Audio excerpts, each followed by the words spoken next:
Why use a template? Do you? Let's check out the benefits.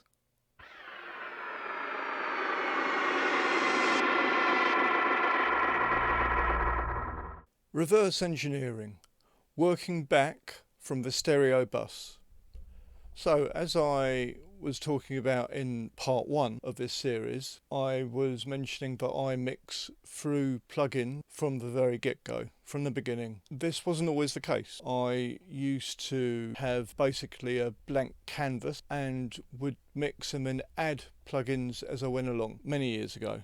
And I found that my mixes took a long time to accomplish, and as time went by, I thought of ways that I could improve that process, and I came to this. There's a lot of thoughts on this method, and to be honest, it doesn't really matter what anyone thinks as long as it works for you, because we are all different and we all work in different ways, and what works for one may not work for others. So I'm by no means saying that everyone should copy what I'm doing, quite the opposite. But I do think that it's a good idea to look at things and take on ideas and evaluate whether they might work for you in your environment. Okay, so I will go through the plugins. I'll eliminate the plugins actually that apart from the Restream, which I need here, and I will keep SonarWorks off. Now, I'll start here. SonarWorks, great plugin, switch it on briefly for a moment that you can see what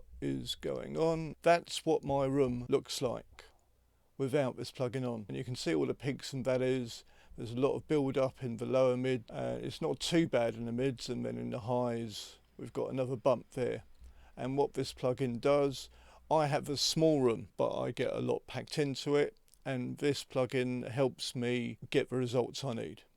And that's basically what you want to aim for. At the end of the day, whatever your circumstances, use whatever will help you get the results that you're looking for. And this plugin does just that. That's what it looks like when it's on.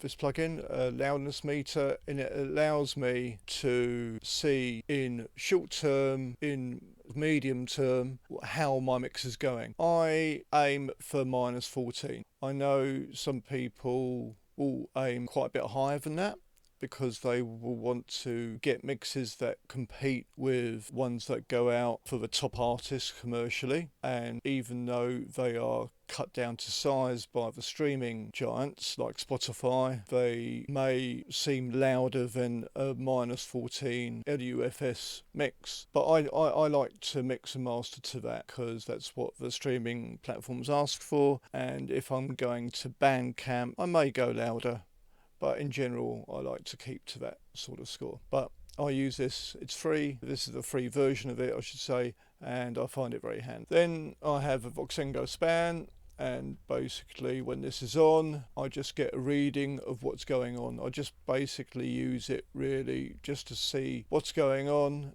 within the mix, to make sure that the levels, especially in the mid, as I want. That's especially in modern music, and especially if you are going to be playing on small speakers, something that a lot of people will listen to these days on smaller speakers or buds and things like that. The mid-range is what's going to cut through and make a difference. So I like to check that on here. Again, another free plugin. I use this as well, another freebie, very handy just to go through the different levels, and in fact I can demonstrate that here right now. Play the mix a little bit and I'll go through these different sections so you can hear what we do.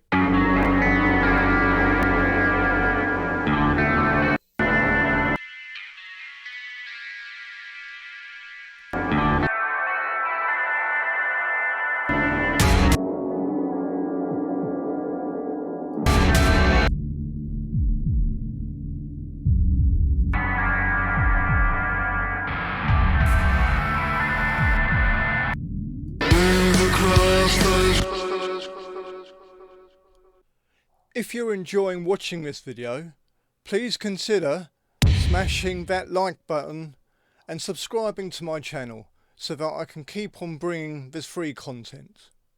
Okay, so you can see how that might help you in mixing situation. Just something that comes free with Reaper, clipper limiter, as you can see. I just put it there to stop too many peaks coming through. Before that, Ozone 9, again, this is at the end when I'm in the mastering situation, the clipper and limiter and Ozone 9, and I'll just go through the different regions, see what it is I want to work on. What this does is I've made my own setting here, and it basically gives your mix a little bit more of that analog flavour, where when you went through a desk things would tend to build up and fold in on each other. And that's a very brief way of explaining what this plugin can do. And then I have some more Uline and Span, and then I go into the basic plugins that I use. So I've got a bus compressor here, and I just want to see it kissing the needle here. Let's go to a section here and let's look at the needle. Across those great seas.